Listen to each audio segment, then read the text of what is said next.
The rain lashed violently against the windows of Ashford Manor, a relentless drumming that mirrored the turmoil in Lady Evangeline's heart as she prepared for yet another funeral. It was the third in 2 years, the third fiancé lost to an inexplicable death. Her lady-in-waiting, Margaret, murmured that it simply could not be a coincidence, noting Lord Pemberton's youth and robust health, and questioning how he could have succumbed to a heart attack on the very eve of their wedding. Evangeline clenched her fists, feeling the familiar burning sensation in her palms, a mark that had shadowed her since birth. 2 intertwined crescents, like a new moon, were etched into her skin as if seared by a branding iron. The servants whispered about it, calling it the touch of death. Her voice, colder than she intended, acknowledged Margaret's unspoken thoughts, explaining that the same fate had befallen Lord Harrison and Sir Edmund. They had died because they had dared to come too close to her. Margaret, attempting to dismiss it as nonsense, found her words cut short. Evangeline rose abruptly, walking to the window, reminding Margaret that these were 3 men, 3 fiancés, all dead before their wedding night. Harrison had choked on a glass of wine he had drunk countless times. Edmund had fallen down stairs he had ascended since childhood. And now, Pemberton. Down in the somber garden, she noticed a figure, a tall man dressed in black, observing the mansion. Even through the distance and the driving rain, his eyes seemed to glow with an intrinsic light.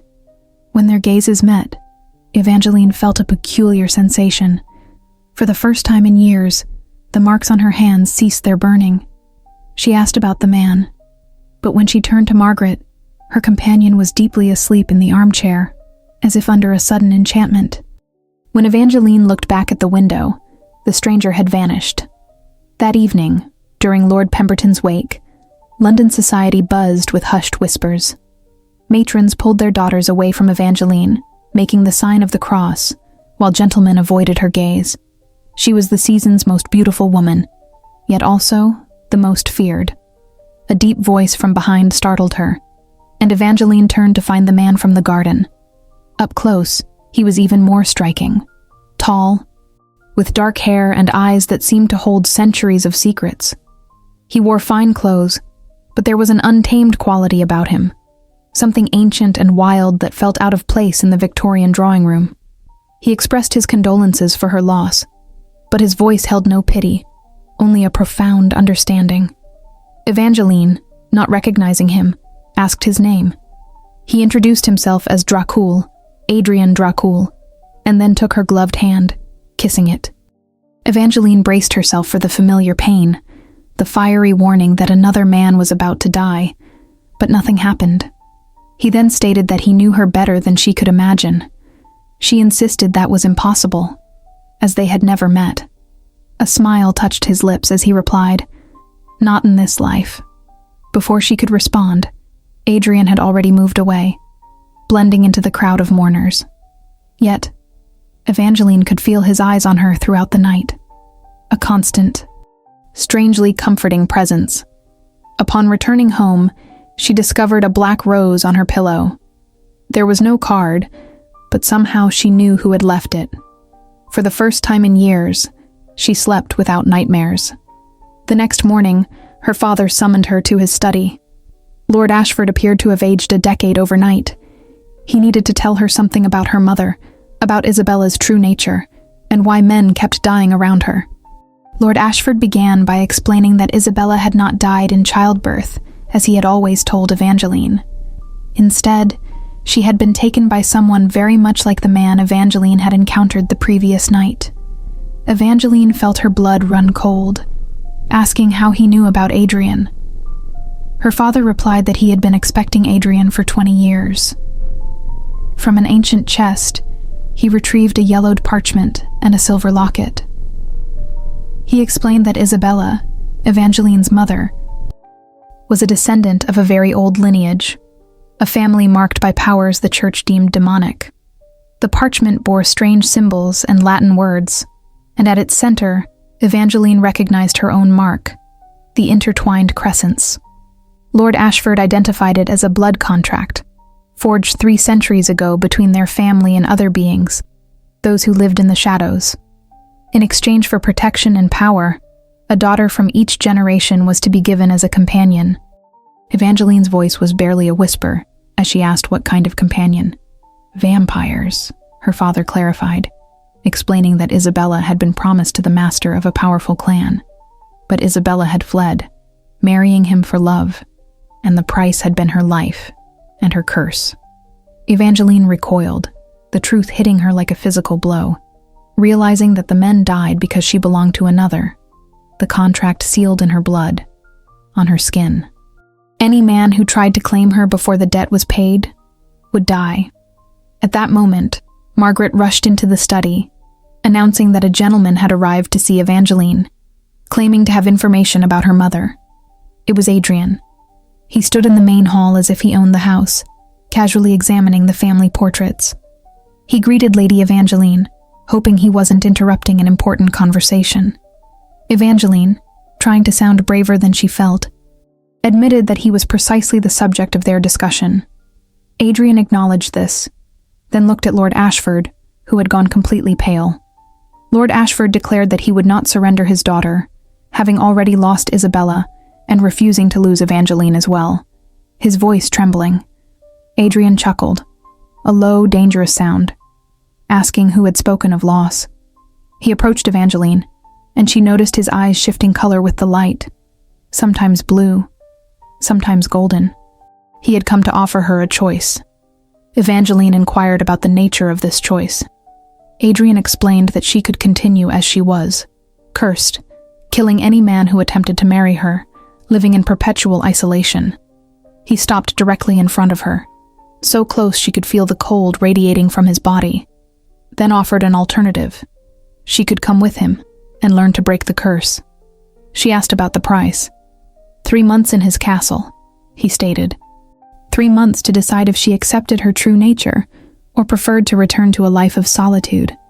Lord Ashford positioned himself between them, calling Adrian a creature and insisting Evangeline would not go anywhere with him. Adrian didn't even glance at him, his eyes fixed on Evangeline, stating that the choice was not her father's, but hers, and she already knew the right answer. Evangeline looked at her father, at Margaret, at the life she knew, a life of death and loneliness. Then she looked at Adrian, at the unknown, at the possibility of something more. She slowly asked how she could be sure he wouldn't kill her if she went with him. Adrian smiled, revealing teeth slightly more pointed than normal, explaining that she was far too valuable alive, and that he had waited a very long time for her. Adrian's carriage was unlike any vehicle Evangeline had ever seen, black as night, with silver details that seemed to shimmer in the moonlight. It was pulled by horses that made no sound as they ran. Inside, it was lined with blood-red velvet and adorned with symbols that made her marks tingle. She asked where they were going, as the lights of London faded into the distance. Adrian, his eyes on the road, simply replied, "Home," explaining that his castle was in the Carpathians, in Transylvania, the place her mother should have gone 20 years ago. She asked if he had known Isabella. For the first time, Evangeline saw real emotion on his face. He described Isabella as special, like Evangeline, but different, noting that Isabella had feared her own power, while Evangeline, from what he could see, harbored anger towards hers. It was true. Evangeline had always felt a burning fury against the marks on her hands, against the curse that had destroyed her chance at a normal life. She asked what exactly she was, mentioning her father's words about lineage. Adrian explained that she was a curse breaker, one of the last of her kind. Her blood possessed the power to undo magical workings, to break supernatural bonds. That was why mortal men died when they tried to marry her. They simply could not withstand the power coursing through her veins. She then wondered if she was doomed to solitude. Adrian's smile returned, now warmer, as he clarified that there were beings who could not only withstand her power but complement it. The journey lasted 3 days, and with each stop, Evangeline noticed subtle changes. People regarded them with a mixture of reverence and fear. Adrian was greeted like a lord at every inn, but she observed that the servants made a point of not looking him directly in the eye. On the 3rd day, as they traversed a dense forest, they were attacked. Creatures emerged from the trees, humanoid beings with claws and fangs, moving faster than any animal. Adrian leaped from the carriage with impossible grace, and Evangeline witnessed his true nature for the first time. He moved like a shadow, faster than the eye could follow. His own fangs extended, his eyes glowing with golden fire. Within minutes, the attackers were either dead or fleeing. Evangeline asked who they were when Adrian returned to the carriage, his teeth already normal again. He identified them as rebel vampires from the Volkov clan, explaining that they knew she was with him and disapproved. He wiped a drop of blood from the corner of his mouth, noting that many preferred to uphold ancient traditions, including the right to claim a curse-breaker by force. She then asked what kind of vampire he was. Adrian hesitated before responding, stating that he was what they called an alpha, the leader of the Dracul clan, and that long ago, he had sworn to protect her lineage. She asked why. He looked at her intensely, explaining that a curse-breaker had once saved his life, and that he believed she could save his soul. That night, they stopped at a smaller castle in the mountains.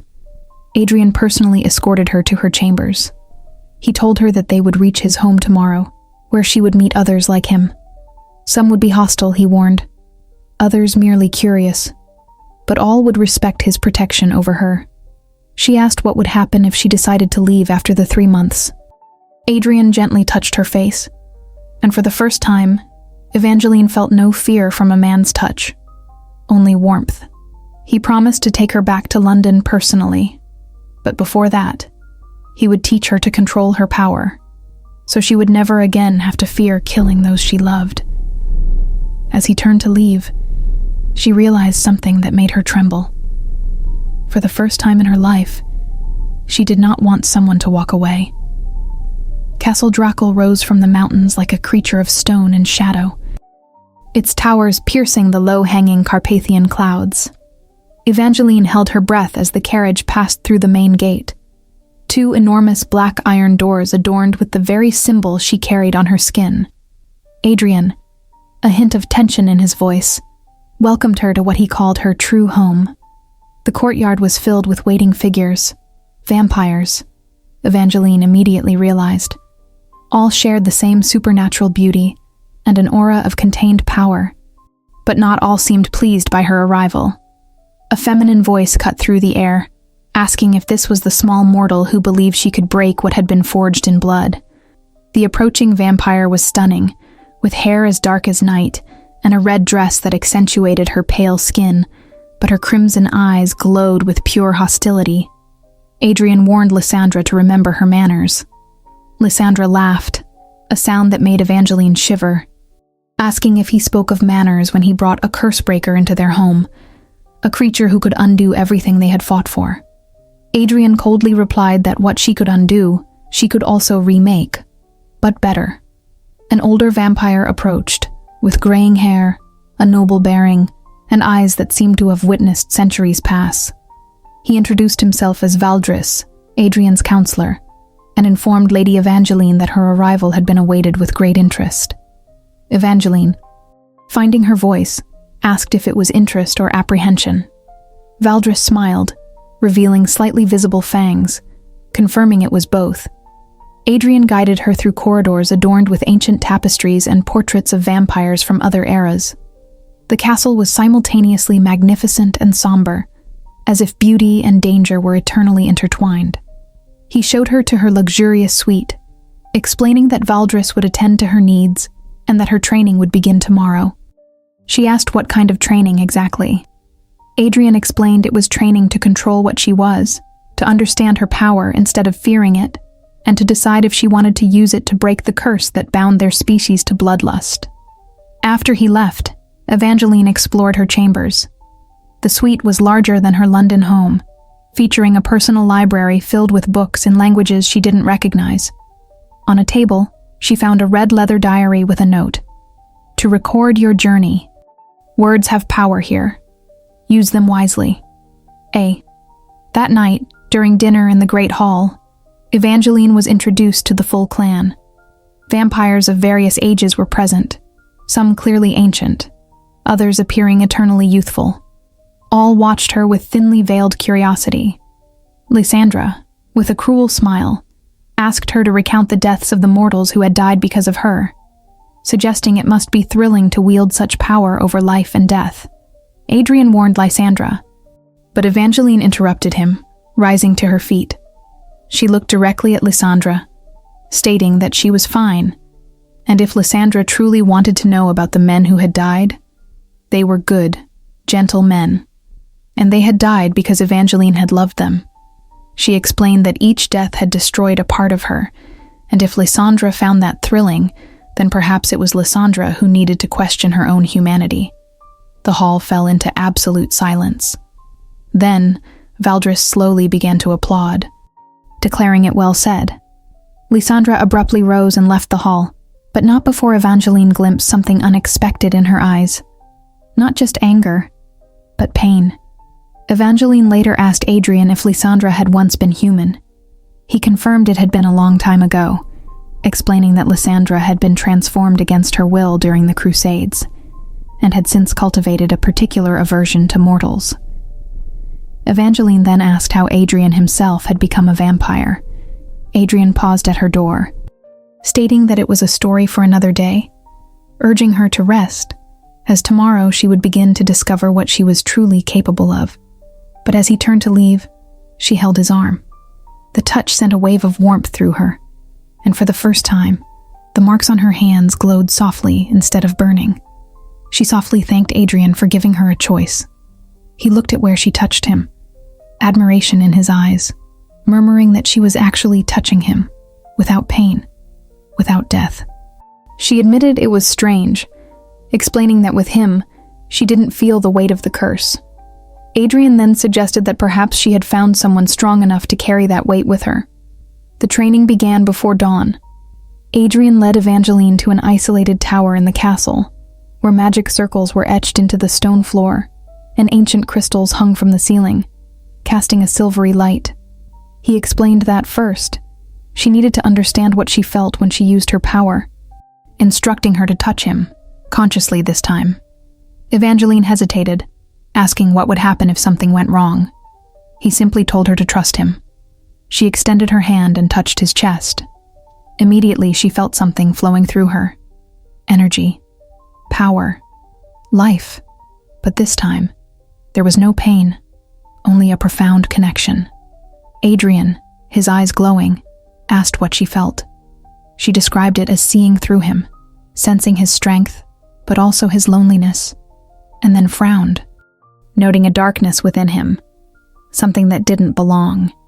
He confirmed that darkness was the vampiric curse, the eternal bloodlust, the impossibility of finding peace. He covered her hand with his, then instructed her to try and move it. She questioned what he meant by move. He explained that her power didn't just destroy curses, it manipulated them. He urged her to concentrate on the darkness and try to reshape it. Evangeline closed her eyes and focused. She could feel the curse in Adrian like a black rope coiled around his soul. Gently, she tried to loosen a knot. Adrian groaned, not from pain, but from relief. Extraordinary, a voice remarked from behind them. Evangeline turned to see Valdris observing with an expression of admiration. The counselor continued, noting that in 5 minutes she had achieved what would take decades through other methods, confirming Adrian had been right about her.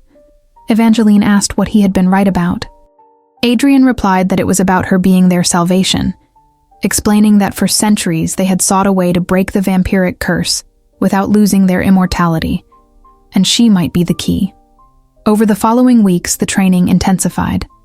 Evangeline learned to sense different types of curses, to manipulate magical energy, to use her powers without exhausting herself.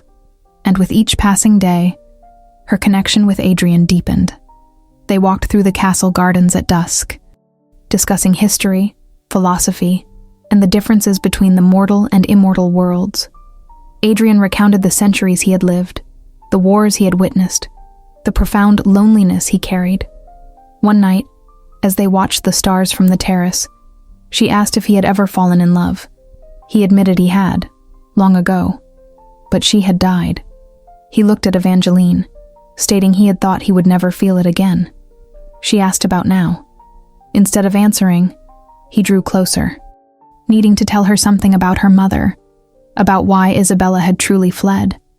Evangeline asked what he meant. Adrian explained that Isabella had not fled because she didn't love him.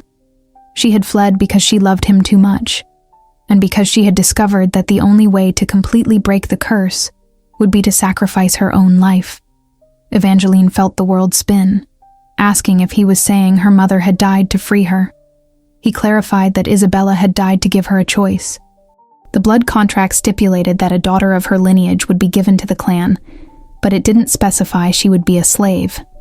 Adrian held her face in his hands, explaining that Isabella had wanted Evangeline to come out of love, not obligation. Evangeline then asked what if she chose to leave. He promised to respect her decision, but before she chose, he wanted to show her what they could build together. Adrian then kissed her, and Evangeline felt as if the world exploded in light. It was not merely passion, but a total connection, their souls recognizing each other, their powers harmonizing. The marks on her hands glowed golden, and she knew, with absolute certainty, that she had found her place in the world. But the moment they parted, they heard a crash from the main courtyard. Adrian, his eyes turning red, identified it as the Volkovs, who had arrived in full force. War had come to Castle Dracul. The castle courtyard had transformed into a battlefield. Vampires from the Volkov clan attacked in waves, led by a gigantic vampire with white hair and eyes like embers. Adrian murmured that it was Dmitry Volkov, his old enemy. Dmitry's voice echoed through the combat, demanding Dracul surrender the Cursebreaker, suggesting some of his vampires might then survive. Adrian roared back, refusing, and leaped from the terrace directly into the fray. Evangeline watched in horror as the two clans clashed. The vampires moved like deadly shadows, their supernatural strength turning every blow into a lethal art form. But there were many Volkovs, and they fought without honor, attacking in groups. Valdris appeared at her side, an ancient sword in his hands, urging Lady Evangeline to go, mentioning a secret passage. Evangeline refused, seeing Adrian surrounded by 3 Volkov vampires, declaring she would not flee again. She ran down the stairs, straight into the chaos. When a Volkov vampire lunged at her, Evangeline acted instinctively, touching his forehead and unleashing her power. The vampire screamed as his curse was temporarily suppressed, leaving him momentarily mortal and vulnerable. "Incredible," Lysandra remarked, appearing beside her and decapitating the weakened vampire. She asked if Evangeline could make them mortal. Evangeline confirmed it was for a short time, as she dodged claws that sliced through the air, but added that it was long enough. Together they began to fight. Lysandra with vampiric speed, Evangeline temporarily neutralizing the enemy's powers. It was a devastating combination. In the center of the battle, Adrian and Dmitry engaged in single combat.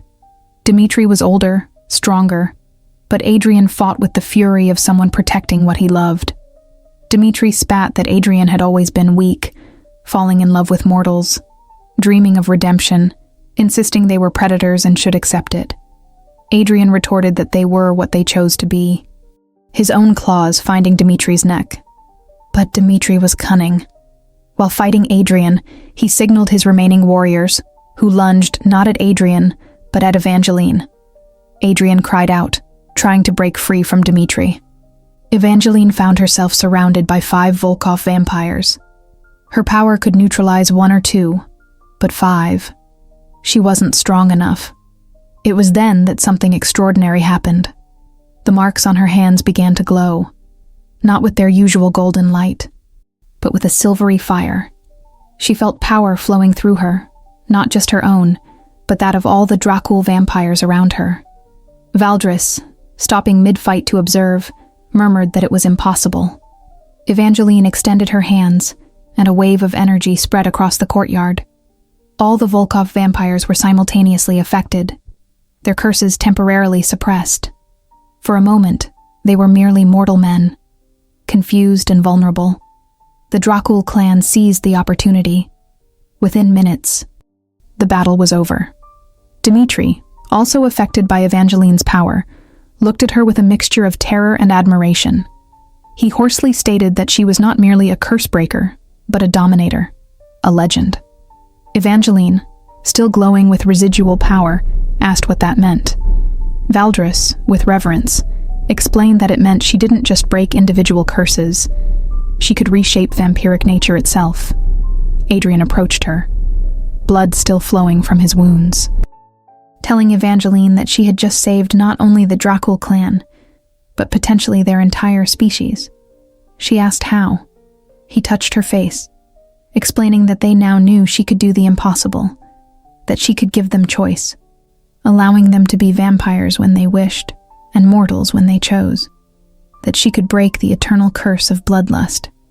Dimitri struggled to rise, warning that if she did this, some of them would die, their immortality potentially lost. Evangeline firmly stated that it would then be a choice, as it should have been from the beginning.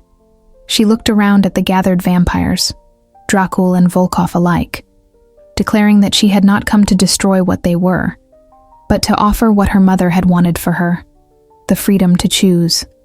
Adrian smiled, and for the first time since she had known him, she saw true peace in his eyes. He then asked what she chose for them. The castle's grand library had been transformed into an impromptu council chamber. Vampires from both clans gathered to hear Evangeline's proposal. Ancient candelabras cast dancing shadows on the book-lined walls, creating a solemn, mystical atmosphere. Evangeline began, standing before a table covered with ancient parchments, explaining that what she proposed was not the destruction of vampiric nature, but its evolution.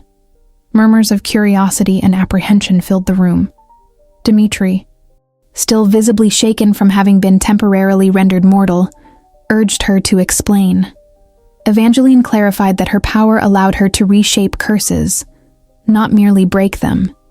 She could alter the vampiric curse so that they would retain immortality and strength, but gain the ability to choose when to use those abilities. She looked around the room, suggesting they could experience human food again, feel the sun on their skin without pain, and sleep if they wished, yet still be vampires when necessary. A young female vampire from the Volkov clan asked about the bloodlust. Evangeline explained it would be optional. They would still need blood to maintain immortality, but it would not be a constant compulsion, rather a conscious choice.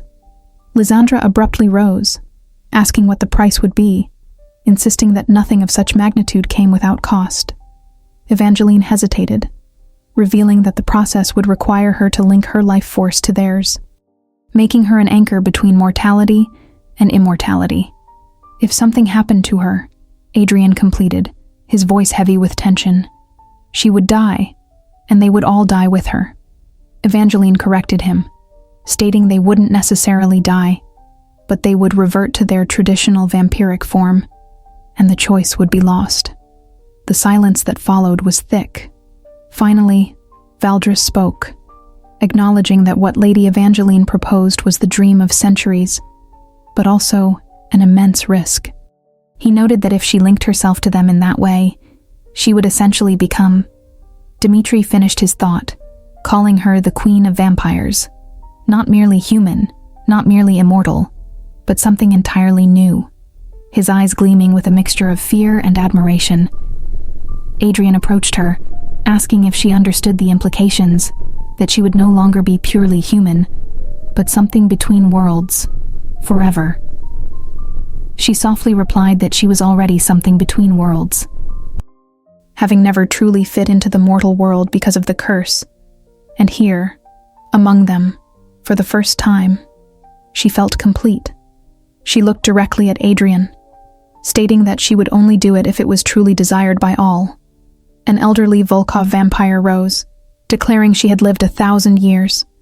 1,000 years dreaming of the taste of fresh bread, of the feel of the morning sun.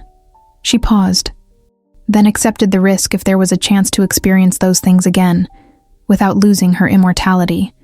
One by one, other vampires began to voice their willingness to try. Only a few, mostly the most ancient, hesitated. Evangeline then asked Adrian, as leader of the Dracul clan, for his decision. Adrian looked at her for a long moment, then stated that his decision had been made weeks ago, the moment he realized he had fallen in love with her.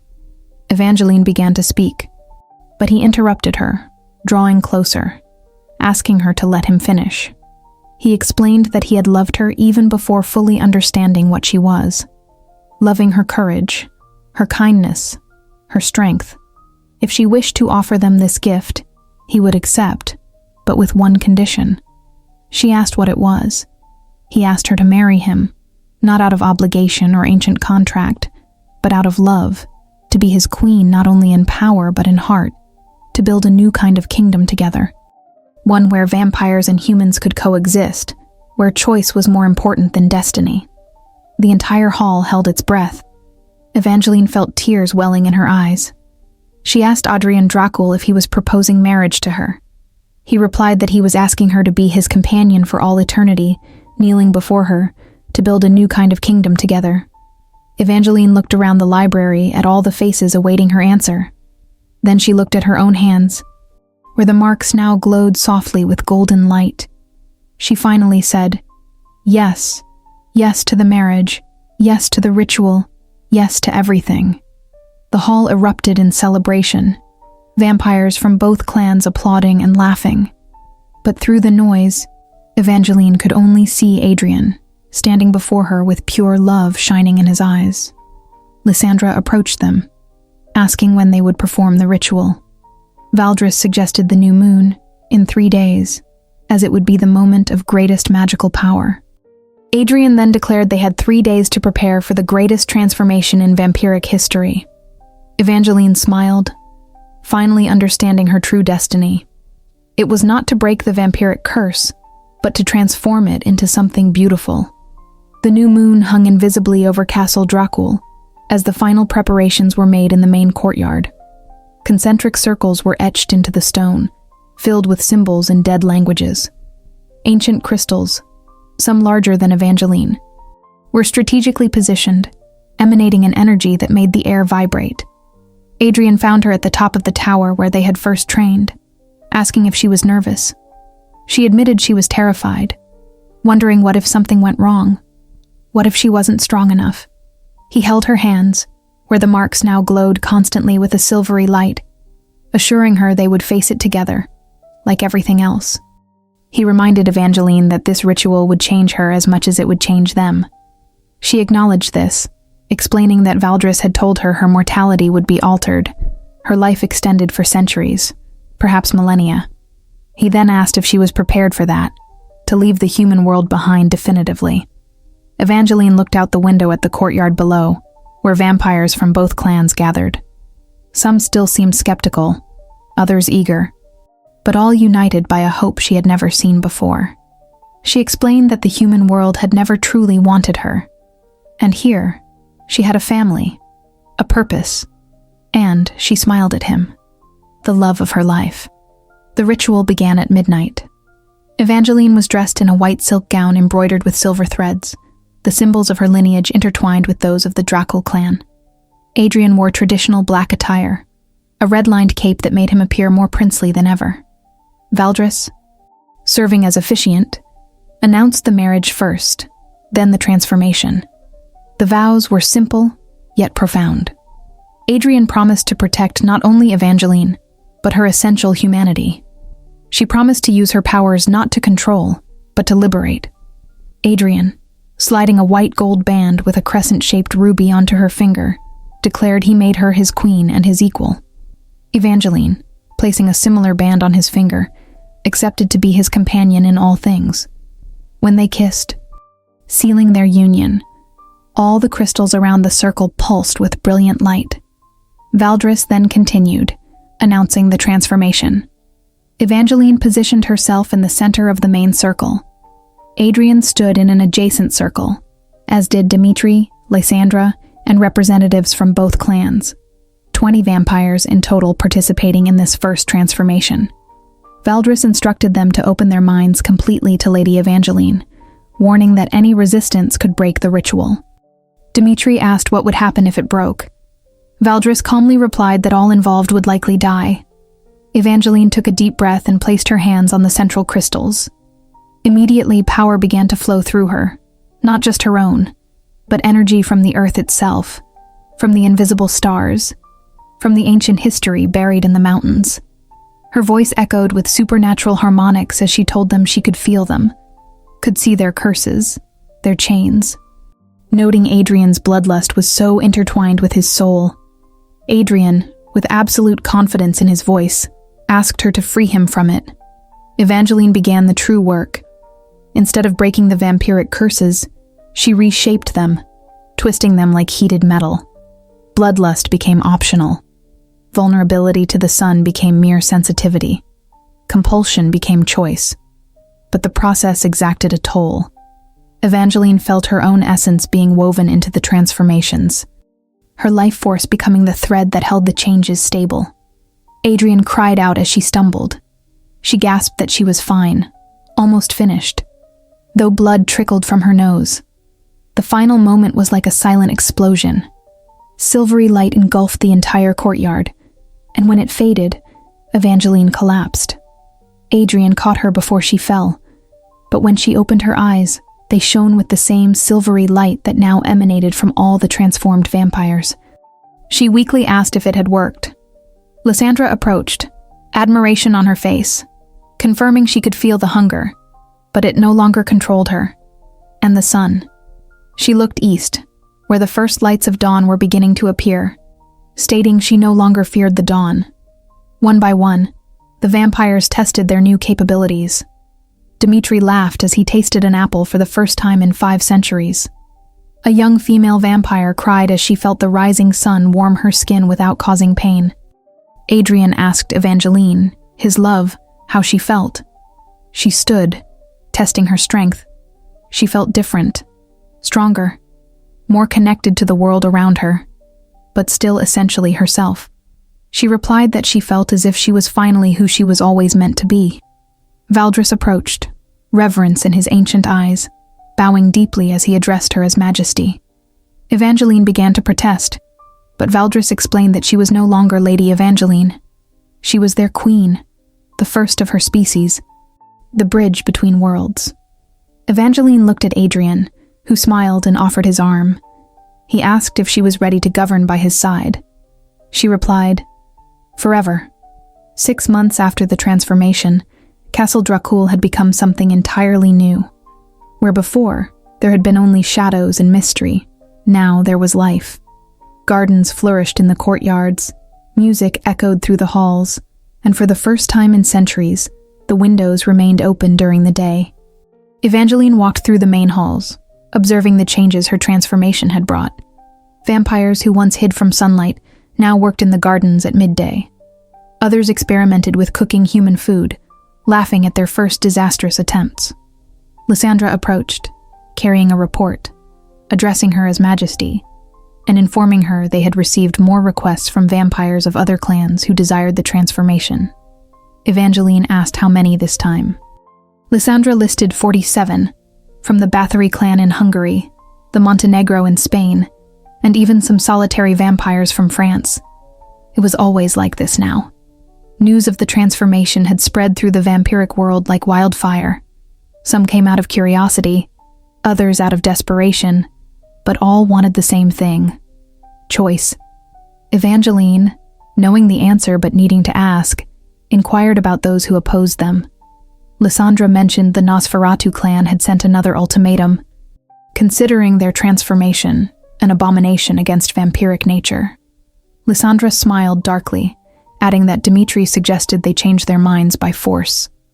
Evangeline firmly refused, stating they would not force anyone, and if they preferred the traditional form of vampirism, it was their right. Lysandra asked if that was true, even if they were planning to attack them. Evangeline insisted, especially then, explaining that their strength came from choice, not force. Adrian entered the hall, radiant as he always was when he saw Evangeline. After the transformation, their love had deepened even further. Now they shared not only emotions, but also power, connected in a way that transcended the physical. Evangeline, kissing him softly, asked about his meeting with the human emissaries. He reported it was productive, mentioning the British Parliament was interested in establishing official diplomatic relations. Adrian smiled, noting their existence was no longer a secret. It was true. The transformation had changed more than just the vampires. It had altered the balance between the mortal and immortal worlds. Sensitive humans had begun to perceive the vampiric presence, and some governments had discovered the truth. Evangeline asked what his response had been. He explained they were open to dialogue, but on their terms, as they were now a sovereign nation, not creatures hiding in the shadows. Valdris rushed into the hall, apologizing for the interruption, but reporting a delicate situation. Evangeline asked what it was. He explained that a young mortal had arrived at the gates, carrying the marks. Evangeline's heart stopped, asking what marks. The same intertwined crescents, he confirmed. It was her cousin, Lady Catherine Ashford, and men were dying around her. Evangeline and Adrian exchanged looks, and she immediately instructed them to bring her in. Lady Catherine was a younger version of Evangeline. Golden hair, green eyes, and the same sadness that came from carrying a deadly curse. When she was brought into the hall, her hands visibly trembled. She hesitantly addressed Evangeline as her cousin, stating that her father had told her Evangeline had died. Evangeline softly replied that in a sense, she had died, but had been born again. She then asked Catherine to tell her about the men. Catherine's tears confirmed Evangeline's worst fears. 2 dead fiancés, the same curse, the same isolation. But Catherine, hopefully, asked if Evangeline could break her curse, since she had broken her own. Evangeline, looking at Adrian, replied that she could do better than that. She could offer her a choice. That night, during dinner, Catherine was introduced to the clan.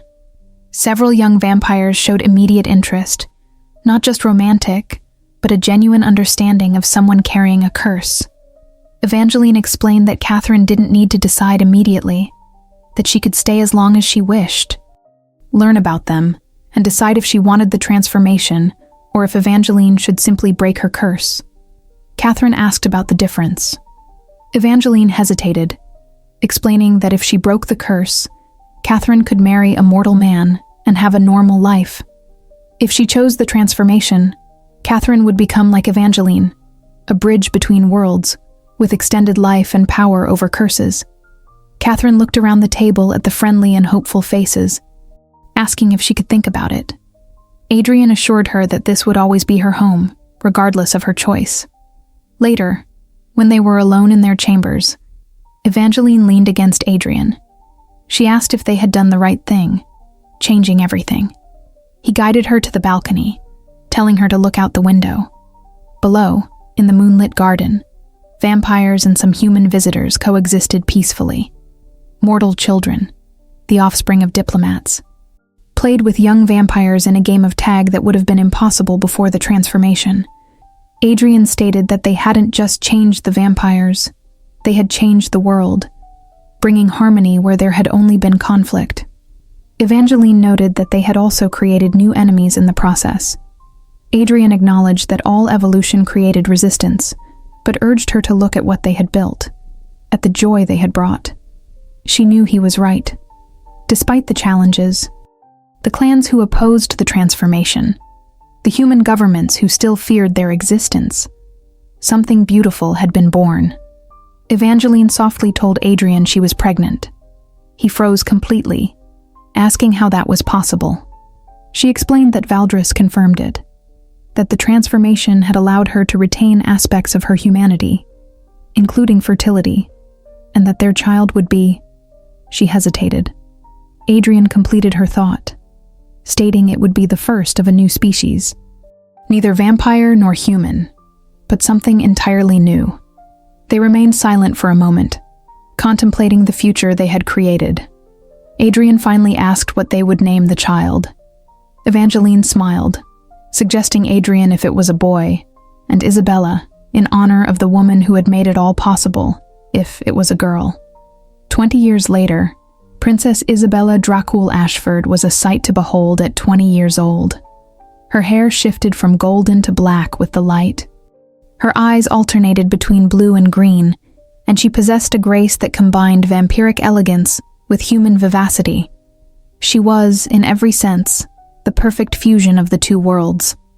She entered the royal office where Evangeline reviewed reports from across the vampiric world, addressing her mother and informing her that the French ambassadors had arrived, bringing with them an interesting situation. Evangeline looked up from her parchments. At 40, she still appeared 25. Her beauty preserved by the transformation, but now a true wisdom shone in her eyes that had not existed before. She asked what kind of situation. Isabella explained it was a young vampire named Lucien, transformed against his will 5 years prior, who was struggling with his nature, and the French wanted to know if they could help him. It was a common request now. Evangeline and Adrian's kingdom had become a refuge for vampires struggling with their nature, humans seeking to understand the supernatural world, and creatures who fit into neither. Evangeline decided to have him brought tomorrow, so Isabella could assess if he was a candidate for transformation. Isabella had inherited a unique version of Evangeline's powers. She could sense the nature of curses and spells, though she couldn't break them like her mother. It was a gift that made her invaluable in diplomacy between species. Isabella hesitated, adding there was something else. Valdris wanted to speak with Evangeline about the Nosferatu, who finally seemed ready to negotiate. Evangeline smiled. The Nosferatu had resisted transformation for 2 decades, remaining isolated in their ancient strongholds. But the world was changing rapidly, and even the most traditionalists were beginning to realize they needed to adapt. She instructed Isabella to tell Valdris she would meet him in the library in an hour. When Isabella left, Evangeline allowed herself a moment of reflection. The world had changed dramatically since her transformation. Vampires now lived openly in many cities, working as doctors, artists, diplomats. Some human governments had established official treaties with vampiric clans. There was even a mixed university in Vienna, where humans and vampires studied together. It was not a utopia. There were still conflicts, misunderstandings, groups on both sides who preached segregation. But it was progress. A young voice called from the door, addressing her as Queen Evangeline. It was Lady Catherine, now Duchess Catherine after her marriage to a transformed vampire from the Spanish clan. She had chosen the transformation 5 years after her arrival, becoming the world's second curse breaker. Evangeline remarked that Catherine looked radiant, asking how she was adapting to her new power. Catherine smiled, her own marks glowing softly, describing it as terrifying and wonderful at the same time. She had managed to help 3 young vampires last week who had been struggling with the transition to their transformed state. Evangeline then asked about the baby. Catherine confirmed it was due in 3 months, and Valdris said it would be strong like Isabella. Catherine touched her swollen belly, asking if Evangeline was excited to have a cousin. Evangeline, with affection, corrected her, saying "or cousin," and confirmed her excitement, noting their lineage was growing. Adrian entered the office, still devastatingly handsome after decades together. The transformation had been generous to all of them, preserving them in the best years of their lives. Evangeline asked about his meeting with the Americans. He reported it was productive, explaining they wanted to establish a transformed vampiric colony in California, something about Hollywood being the perfect place for their species to blend in unnoticed. Evangeline laughed, asking if he had approved. He confirmed it was conditional, provided they followed their guidelines on consent and voluntary transformation. This was one of the strictest rules of Evangeline's kingdom. No vampire could be forced into transformation, and no human could be transformed into a vampire without full consent and understanding of the consequences. Adrian's expression grew more serious as he told her he had received a message from her father. Evangeline tensed. Lord Ashford had cut off all contact when she chose to stay with Adrian. In the rare letters he had sent over the years, he had made it clear he considered his daughter dead. She asked what he wanted. Adrian explained that he was dying and desired reconciliation. For a moment, Evangeline couldn't breathe. Despite everything, despite the rejection and years of silence, Lord Ashford was still her father. Adrian softly continued that her father had specifically asked to meet Isabella, to see what Evangeline had built there. She asked what he had said. He replied that the decision was hers. Evangeline looked out the window, at the gardens where her daughter walked with some young visiting vampires.